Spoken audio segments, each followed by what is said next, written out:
Girl, you are not in the wrong for not wanting your ex at your wedding. I pick up the phone. I'm calling her on the phone. No answer. I'm like, okay, I'm calling her on WhatsApp. No answer. I'm calling her on Instagram DM. No answer. 2 hours go by, 3 hours go by. And all of a sudden, I'm starting to feel the hair extensions are slowly slipping out of my hair. I think I offended some of my bridesmaids with my gift expectations. So when a couple really personalizes their wedding like that, I think that it creates a whole other memorable experience. First thing that I've not enjoyed as a guest, obviously, is welcome to Wedding Wednesday, the podcast that's about to spill all the tea on what it's like to plan a wedding from the bride's perspective and all the details no one talks about. I'm creating the podcast I need to keep me sane and feeling less alone as I plan my own wedding. We're diving deep into the hilarious, messy, and sometimes crazy world of wedding planning and wedding horror stories.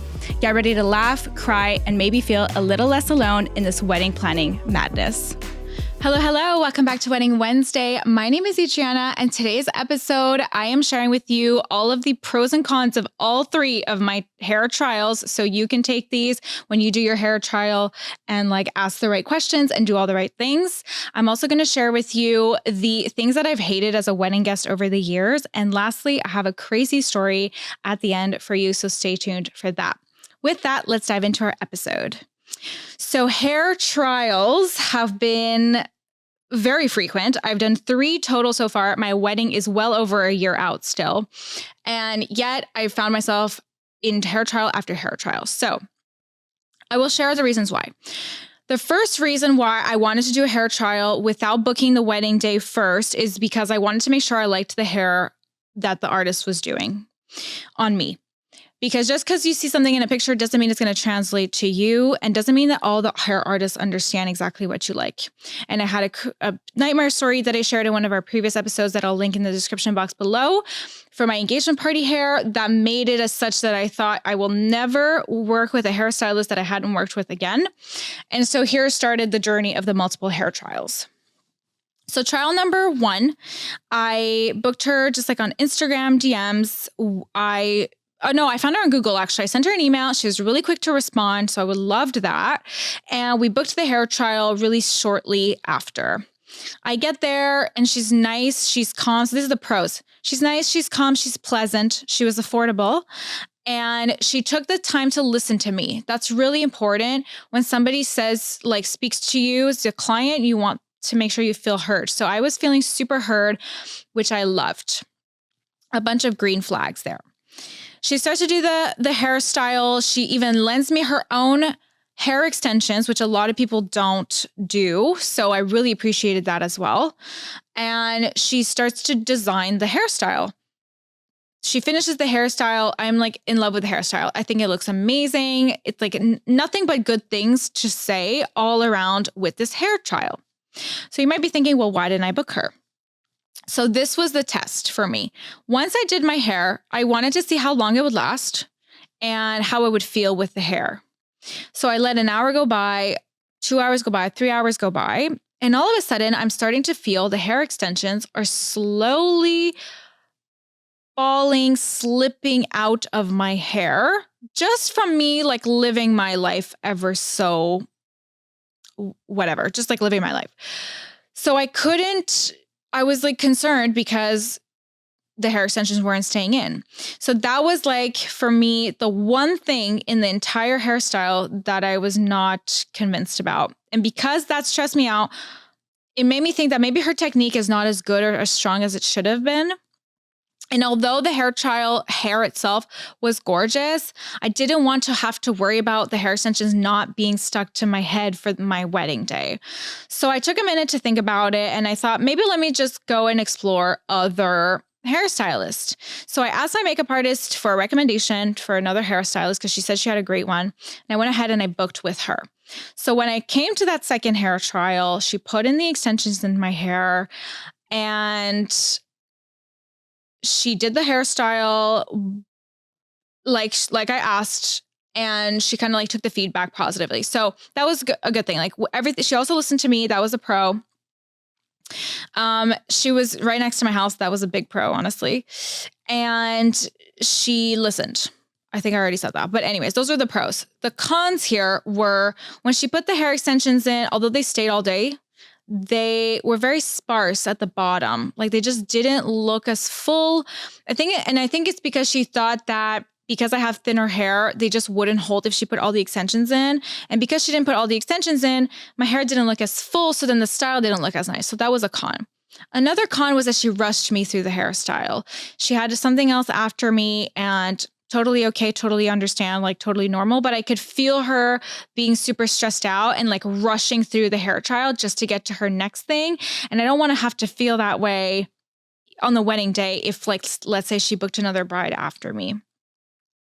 The third con was that the hair itself was quite messy. She respected the hairstyle that I wanted, but it just looked like messy. There were flyaways everywhere. And I do understand that at a hair trial, they don't do the hairstyle 100%. They do it like 70%. But to me, this felt like 50 to 60%. And I just was looking for that little extra element of it looking polished to feel super confident. So the hair extension stayed all day, which was a plus, which made me understand that in the first hair trial, her technique wasn't as good. But with the second hairstylist, she still wasn't the right fit because the hairstyle itself didn't look as clean or as polished or as full as I would have liked. So then began the journey of finding a third hairstylist to do a trial with. So I'm looking on Instagram. I don't know why I keep looking on Instagram. It seems to be the only place I can find hairstylists that I like. And I'm looking through people's pictures and I find this other girl. So I sent her a message and she responds, we book, everything's good to go. She's also reasonably priced too. So the all three were reasonably priced. So that was a pro for all of them.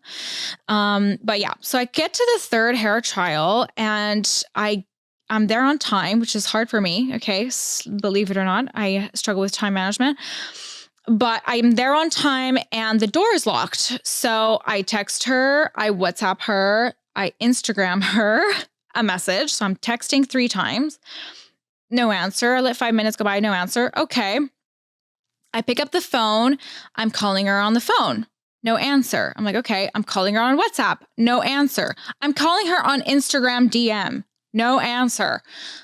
And I just proceeded to call her 2 more times. I said to myself, I'm going to wait an extra 10 minutes. If I don't hear back from her in that time frame, I will leave. I will go home because what am I going to do just sitting outside the salon? Finally, after I've called her for the 4th time, she picks up and she goes, oh, I'm so sorry. I was with a client, like I'm coming to open the door. She comes to open the door and I'm trying to stay cool, calm, and collected, but I do have a bit of a temper. So I'm like trying to like keep it at bay. But that was the first red flag for me. How can I be confident that you're going to show up on time if you're not answering your calls or your texts when your client's there at the time that you asked them to be? So that was the first red flag. Poor girl, she could visibly see that I was upset, even though I was trying to stay calm and polite. So she was like, do you want some water? Do you want some coffee? Can I offer you something? Like she was really sweet about it and she apologized 10 times. So that it was I appreciated that. But still, I want to feel super confident with whoever I'm going to book, right? So that was the first con. We get to her chair. A pro that she did was she listened to me too with the hairstyle that I wanted, but she wasn't really I didn't get the sense that she understood my curly hair because she didn't want to blow dry at first. I was asking her about humidity preventing products that she could put in my hair. She didn't seem to know too much about that, or she kind of brushed it off and said, my techniques are in a way that you don't need humidity products.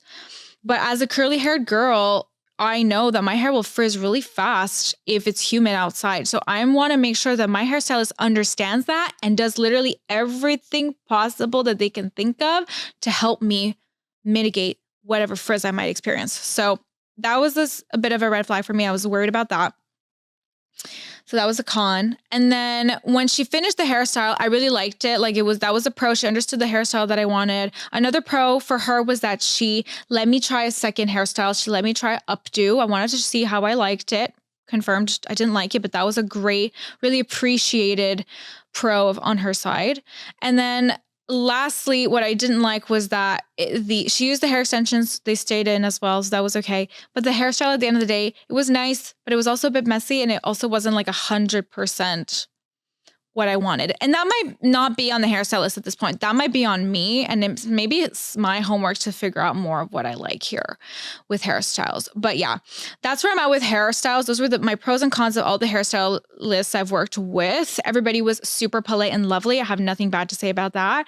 But still trying to figure out what I want. And I'm starting to worry that the best hairstylists that I am going to like are people that require you to book the date in order to get the trial. So we will see how that continues. And I will be sure to update you in a later episode. I want to talk about all the loves and the hates that I've experienced as a wedding guest myself at other people's weddings to help anybody who might be planning a wedding to think about their guests when they're planning their wedding. And these are things that I'm keeping in mind when I'm planning my own wedding too. So the first thing that I've not enjoyed as a guest, obviously, is when the ceremony itself is very, very hot, when it's a very, very hot situation. Now, granted, a lot of these things are out of our control. If your ceremony is outside in the dead of summer, you can't control that. If your ceremony is in a church with no AC, you can't control that. So although this is something that even we're going to have probably, because our church that we booked does not have AC, it is still something that sucks as a guest. And something that you can do to mitigate that I've seen at other weddings is like get people fans. It's really, really nice to have a nice fan to prevent anybody not feeling too good in the heat and to just ensure that everybody has like a really nice experience at your ceremony. And another tip here would be to make sure your ceremony is not excessively long, anywhere between 30 minutes to an hour. But honestly, I prefer 45 minutes to an hour personally. Just like I find if a ceremony is 30 minutes, it feels a bit too fast. But 45 minutes to an hour, I think is great for a ceremony.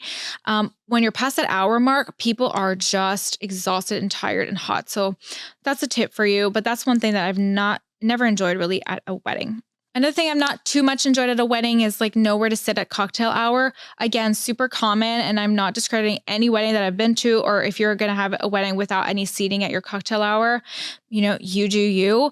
But it is hard for the guest, especially the elderly guest, especially the women who are in heels, especially if they just come from a hot ceremony, they want to like maybe just sit and cool down a little bit. It's always nice to have a little bit of seating at your cocktail hour, not necessarily enough for everybody, but if you can keep that in mind, that's always helpful. A con of a wedding, something I've not enjoyed, is when there's not enough canapes or like the people passing them around are only going to a certain group of people. That's always difficult. So then your guests are finding themselves like hunting down the person with the canapes, and that's never the best situation. So whoever's doing the canapes at your wedding, you want to make sure you ask them to really walk around the room and not just stay within a certain section of the room. Things I've loved at weddings. Number one, when the bride and groom have personalized their wedding. We went to a wedding where the groom, he's a DJ. So although he didn't DJ his own wedding, he took like an hour or so to DJ at his wedding, and it ramped up the crowd to like, it cranked up the vibe in the room to like 110%. It was so much fun. We were all so into it. It became like a concert. So when a couple really personalizes their wedding like that, I think that it creates a whole other memorable experience that is so unique to that wedding. So that's really cool to keep in mind. If you're thinking of what you want to do for your wedding, find something that's really personal to you. Another thing that's obviously a plus at a wedding as a guest is when the food is really good. If you're able to do a tasting beforehand, that's always key. You don't want people to leave your wedding and like be hungry because they didn't like the food. So really, really important that you test out the food. But yeah, that's like an obvious plus. Another really cool thing that I've seen at weddings that I don't know if I'm going to do at the wedding, but it's really nice when couples provide footwear for the women, like flip-flops and things like that. It's always so, so cool to be able to switch out of heels if, you need and you forgot your shoes. So that's always a really nice thing to do too. And lastly, the last thing I loved at a wedding that I've seen before is when the cocktail hour is right after reception. And I'm saying these things out loud to you, and a lot of things we're not even going to do, but as a guest, we do appreciate, and we try while planning our wedding to like make sure that the gap between the ceremony and the cocktail is not too large. So people like are really left wondering for too long what to do. But it is nice when the cocktail hour is like right after the ceremony so that people can like get into the swing of things right away and they know what to do. Like there's no like down or in between. So those are just some of the things that I really enjoyed at weddings. I would love to know what you've enjoyed at weddings too. Really juicy horror story here about a dad's speech at a wedding. This is how it goes. I can't get over my dad's speech at my wedding. I've been married for a few months now, but every time I think about my dad's speech, I get so angry and upset. I have already asked the videographer not to include it in my video. Me and my dad were close when I was growing up. I was definitely a daddy's girl, but we're not close now. He's in his 60s and can be sexist. I'm a bit of a feminist and he knows this. He was never involved leading up to the wedding. In fact, he was too involved phoning me multiple times a day and being overly bossy. He had a fight with me 2 days before and never apologized. In fact, I was so uncomfortable by it that I ended up texting him asking if we could make up, even though it was him being horrible. Now his speech. This man didn't bother to mention me or my husband apart from saying, OP is all grown up now, I'm glad. He mentioned his own marriage twice, saying how long he is married for. The next statement was, quote, if you don't think jokes are funny, you shouldn't be here. And I instantly thought, I guess I shouldn't be here when he started to read off the old ball and chain jokes he got off Google. He made jokes about not listening to his wife and asking her, what did you say? I wasn't listening. Not a single guest laughed. He then toasted my mother-in-law, who completely blanked him because he made her uncomfortable earlier that day. When the daddy-daughter dance came around, he started crying, but honestly, I was just so disgusted by his behavior.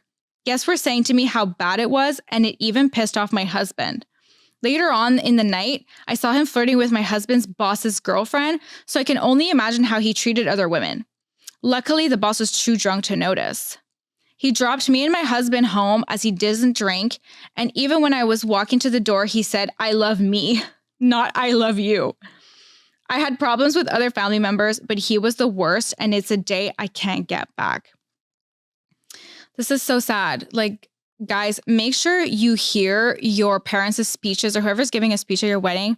Even the ceremony speech, whoever's like speaking to any capacity at your wedding, make sure you proofread it before. Like you ask that person to like read it to you before, just to make sure it's not going to be crazy or bad or something like that. At least getting an outline of the speech to an extent or guiding the person who's writing your speech is always key. Here's another one for you. Am I the asshole for not wanting my bridesmaid to bring my ex to the wedding? One of my bridesmaids recently started dating my ex. When I sent out the save the dates, I didn't give her a +1, not to be hurtful, but simply because I do not want my ex at my wedding. This is a day to celebrate my relationship with my fiance, and having someone there from a painful part of my past just doesn't feel right. Plus, my parents do not like this person, rightfully so. Now that people are starting to receive the save the dates, which was supposed to be a happy moment, she cannot understand my resending, and she has completely flipped out on me. She has been mean, rude, and trying not to make me feel like a horrible person for this decision. No matter how calmly I explain my reasoning, she keeps twisting it to make me the bad guy. For context, she knows and is friends with everyone going, and she's not the only one without a +1. I'm really struggling with this. Am I in the wrong for not wanting my ex at my wedding? Girl, you are not in the wrong for not wanting your ex at your wedding. If this was like a random +1 that you just didn't invite, that could come off as disrespectful towards your best friend. But the fact that it's your ex, totally get it. Also, question for you, if you're watching this, why are you friends with that girl if she's dating your ex? Like, what happened there? Would love to know more about that. If something like this happened to you, where your best friend is dating your ex and wants to invite them to your wedding, please write us in the comments below. I would love to know how you handled this situation. Let's read one more story for today. And it goes, I think I offended some of my bridesmaids with my gift expectations. Let's discuss. Me and my family are European. My parents immigrated here in the 90s, but I was born here. I've been to a handful of weddings here, but they've all been from my parents' home country or neighboring, very similar culturally, countries. I'm about a year out from my wedding, but I have most things planned. I was chatting about what I have left to do with some of my bridesmaids, and one of them asked if I've made a registry yet. I kind of laughed it off and told her we don't do that. She gave me a weird look and asked why. I told her everyone just brings a card with cash. It's a whole thing. Everyone lines up before the reception, greets both families, and at the end, gives the couple the card and wishes them well. They gave each other a look, and one of them said, quote, "So you just want money from everyone?" And I could tell by her tone she seemed surprised or displeased. Me and my cousin tried to explain that it's easier this way and that it was meant to give the couple a head start in life, but I don't think it helped and they've been weird since. Is this really an offensive ask? I'm still a year out, so do I throw together a registry for my American friends to not ruffle any more feathers? Edit. Thank you all for all of your input. I talked with my fiance about what happened and he didn't realize it would create an issue either. So it's good that it came up sooner rather than later. Since both of our families are from the same country and our wedding will be more culturally traditional, we decided to add this into one of the FAQs on our website. We estimate about only 15 to 20% of our guests to be strictly American, so we also agreed to give them a heads up in person too. I also cleared things up with BMs, bridesmaids, and we both apologized to each other for the misunderstanding. They were much more open and understanding once I showed them videos on just how traditional our wedding will look.